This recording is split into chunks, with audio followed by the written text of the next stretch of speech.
नमस्कार, मैं पंचम प्रकाश और आज शिमला के पौष इलाके माल रोड में हुई एक ऐसे वारदात की कहानी बताने जा रहा हूं जिसे सुनने के लिए कलेजा चाहिए। बात है 25 फरवरी 2024 की। रात के तकरीबन 2 बज रहे थे।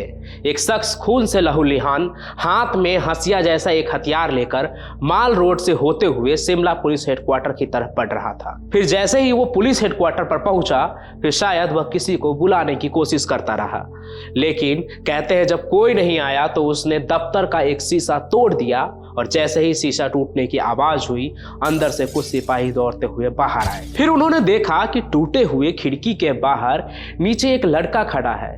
उसके गले से खून रिस रहा है और उसके हाथ में एक हंसिया है और पुलिस वालों को देखते ही वो गिर पड़ा। लड़के की हालत देख पुलिस वाले तुरंत बाहर गए और उसे कंबल में लपेटकर फौरन पास के एक अस्पताल में ले गए। लेकिन इससे पहले कि लड़के को शुरुआती इलाज भी मिल पाती, उसने दम तोड़ दिया क्योंकि गले में घाव बहुत गहरा था। लड़के की मौत हो चुकी थी, लेकिन वो लड़का कौन था ये पुलिस वाले को पता नहीं था और ना ही ये कि वो हंसिया लेकर क्यों घूम रहा था। आखिर उसका गला कैसे कटा? ये सब चीजें सोचकर पुलिस के मन में कई सवाल घूम रहे थे। कहीं लड़के ने खुद ही अपना गला तो नहीं काट लिया, लेकिन अगर वो ऐसा करता तो फिर पुलिस स्टेशन क्यों आता? वो कहीं किसी और ने उसके गले को तो नहीं काटा, लेकिन अगर किसी और ने उस पर हमला किया तो हंसिया उसके हाथ में कैसे आया? अब ये सब कुछ पता चल पाता, इसके लिए जरूरी था कि ये पता लगे कि आखिर ये लड़का कौन है।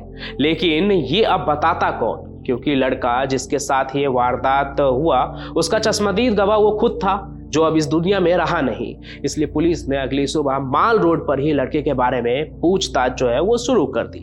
पूछताछ करते हुए पुलिस माल रोड के वीक एंड बेक रेस्टोरेंट तक पहुंच गए।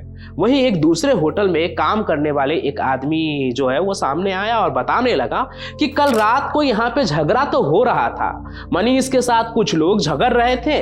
मुझे लगा कि ये रोज की मारामारी है, इसलिए मैंने ध्यान नहीं दिया और अंत में तो मनीष उसका हथियार छीनकर भाग गया और वो लोग भी भाग गए। अब यहाँ पुलिस को उनके एक सवाल का जवाब तो पता चल गया कि लड़का कौन था। फिर जांच जैसे जैसे आगे बढ़ी तो एक दर्दनाक कहानी जो है वो सामने आई, जहां ईमानदारी और इंसानियत का अंजाम मौत हो गया। मरने वाले लड़के का नाम मनीष था। वो चौपाल कुप्पी का रहने वाला साधारण लड़का था। घर में गरीबी इतनी थी कि माँ बाप अपने इकलौते बेटे को पढ़ा लिखा भी नहीं पाए और फिर बेटा घर की जिम्मेदारी को संभालने के लिए कुप्पी से निकलकर शिमला के माल रोड आ गया और यहीं पर एक रेस्टोरेंट में काम करके अपने परिवार का गुजर बसर करना शुरू कर देता है। मनीष वेक एंड बेक कैफे में ही काम करता था और रात को सब काम निपटाकर वहीं सो जाया करता था। आसपास में और भी कई कैफे थे जहां कई सारे लोग और भी बाहर से आकर काम करते थे और सभी एक दूसरे को रहते रहते जानने भी लगे।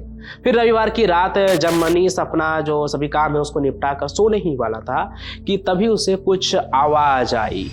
मनीष उठकर बाहर गया तो देखा कि सत्येंद्र पाल जो 0 डिग्री कैफे में काम करता था, वो अपने ही कैफे में चोरी कर रहा था। सत्येंद्र ने भी देख लिया कि मनीष के नजर में वो आ गया है, इसलिए वो धारदार हंसिया से उस पर हमला कर देता है। इसी वक्त दूसरे होटल का स्टाफ भी उन्हें देखता है, लेकिन मामूली झगड़ा समझकर नजरअंदाज कर देता है। फिर मनीष पर हमले के बाद जैसे तैसे वो सत्येंद्र से हथियार छीनकर भागने में कामयाब हो जाता है और शिमला पुलिस कंट्रोल रूम तक पहुंचने के लिए बेतहाशा माल रोड पर भागे जा रहा था। उसके पीछे सत्येंद्र भी था, जिसे डर था कि कहीं मनीष उसका भांडा न फोड़ दे।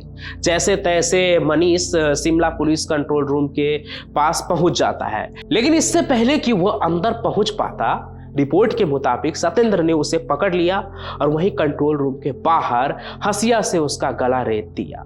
हथियार भी वहीं छोड़कर वो भाग गया। तमाम चोट के बावजूद मनीष शीशा तोड़ पुलिस को बुलाने में कामयाब रहा, लेकिन इससे पहले कि वह कुछ और बता पाता, उसकी मौत हो गई।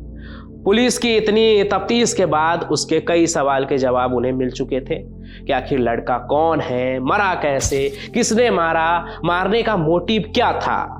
लेकिन इतना कुछ पता होने के बाद भी पुलिस के हाथ से हत्यारा फरार हो चुका था, जिसके बारे में पता चला कि मनीष को मारने वाला आदमी सत्येंद्र हरियाणा का रहने वाला है।